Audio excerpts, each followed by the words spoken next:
President Joe Biden will leave the White House in a matter of days, and last night he delivered his farewell address to the nation and issued a stark warning about the threats of wealth and unchecked power. Today, an oligarchy is taking shape in America of extreme wealth, power, and influence that literally threatens our entire democracy, our basic rights and freedoms, and a fair shot for everyone to get ahead. As Donald Trump gets set to take office, the leaders of what Biden called the tech industrial complex are expected to attend his inauguration Monday with some prime seating.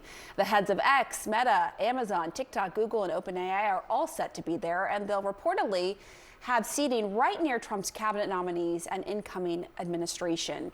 Joining us now is CNN contributor and veteran tech journalist Kara Swisher. Kara, off the bat, I just want to get your reaction to what we heard from President Biden warning of the dangers of an oligarchy taking shape in the U.S.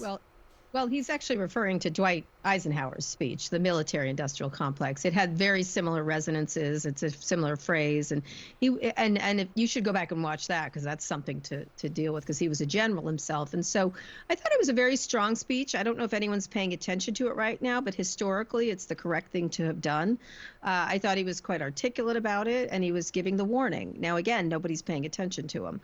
But I thought it should have been said, and it should be said by the president. And he's echoing a very great president, Dwight Eisenhower. So I thought that was great.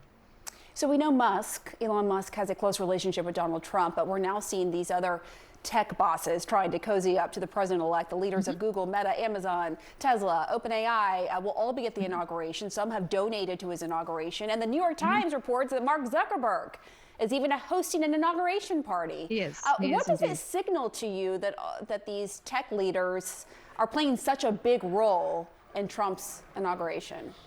They're sucking up to him. I don't know what else to say. They have self-interest, shareholder interest. They want to make money.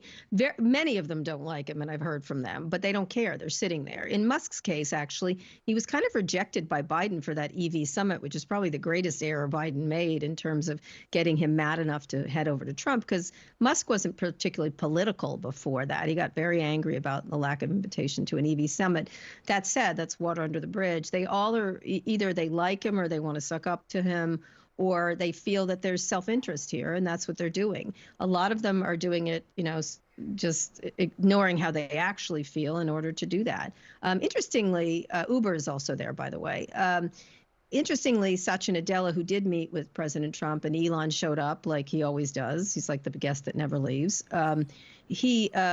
He's not going, which is interesting. But some of them, and interestingly, some of the media people aren't going, which is interesting. But I think it's just pure self-interest. I don't know what else to say. Well, let's talk a little bit more about Mark Zuckerberg, who has announced these sweeping changes. If you insist. Well, I know you have a few choice words about this, so I wanted to talk about it because I saw what you said on your podcast. So, yeah. I mean, it's like, clearly timed out, it seems, to sort of release all these different initiatives that would appeal to Trump, right? And into both its fact-checking and DEI programs. He attributed the changes to a, quote, cultural tipping point. Sure, and let's take a listen to what Trump said last week. Meta, Facebook, I think they've come a long way. I watched it. The man was very impressive. Do you think he's directly responding to the threats that you have made to him in the past? With these Probably. Yeah, probably. So there you go. You call Zuckerberg a sad, shameless weather vane.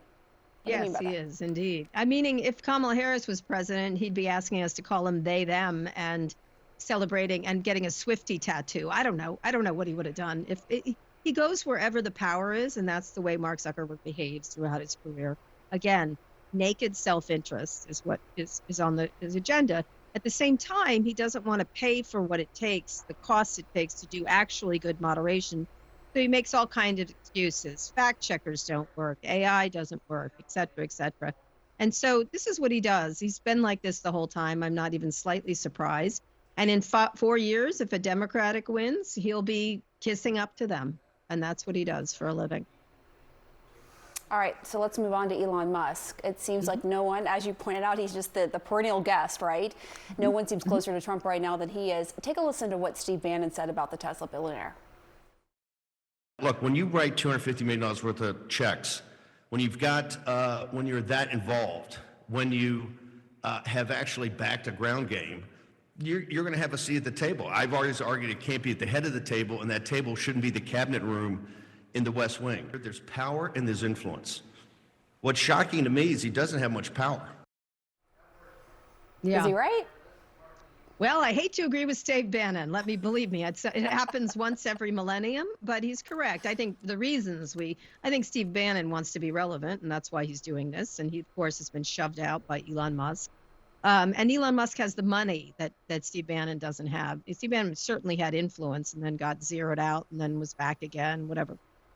He's probably jealous of the closeness and the access and would like it for himself. On the other hand, whatever you think of his beliefs, he's a true believer, and he probably thinks Elon Musk is sort of a pay-to-play guy, and I think he's probably 100% right. And Trump is a pay-to-play kind of guy, and he needs the money, he needs the cudgel of Elon Musk to threaten various and sundry primaries and things like that, and so he's useful to him at this moment, and that's proven by the fact that the world's richest people are going to be sitting on a freezing cold stage on uncomfortable chairs on display like they're on like China dolls or Chinese plates on a shelf of someone. Yes. We can what I'm envision. saying. I know exactly Yes. what you're saying. Yeah, toys on a shelf. He's put them up there to show them off. These are the world's richest people who could be anywhere else, and they're sitting there at the behest of Donald Trump, and they're going to sit there and take it from him because he's now the president of the United States. Kara Swisher, thank you. Thank you.